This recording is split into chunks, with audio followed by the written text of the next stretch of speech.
আমার স্বামী মরণের আগে সমস্ত সম্পত্তি তার পোলার নামে লেখা দেয়, যেহেতু আমগো একমাত্র পোলা ছিল। আমার স্বামী ভুল কর্মেও বুঝতে পারে নাই তার পোলা আমারে একদিন বাড়ি ছাড়া করব।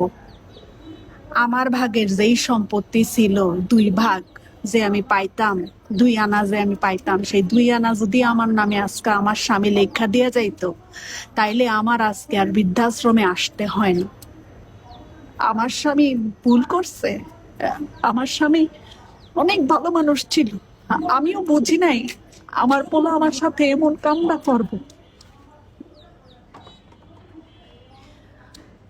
আপনারা আপনাকে পোলা মাইয়ারে এমন বিশ্বাস কইরেন না, বিশ্বাস করে সমস্ত সম্পত্তি তাগো নামে লেখা দিয়েন না, উইল কইরা রেখা যান। 2 আনা 2 আনা হইলেও নিজের বোন নামে, নিজের স্ত্রীর নামে লেখা দিয়েন, তাইলে আমার মতন বৃদ্ধাশ্রম শেষ বয়সে ঠাই হইব না। তাইলে পোলা মাইয়ারাও ডরাইব।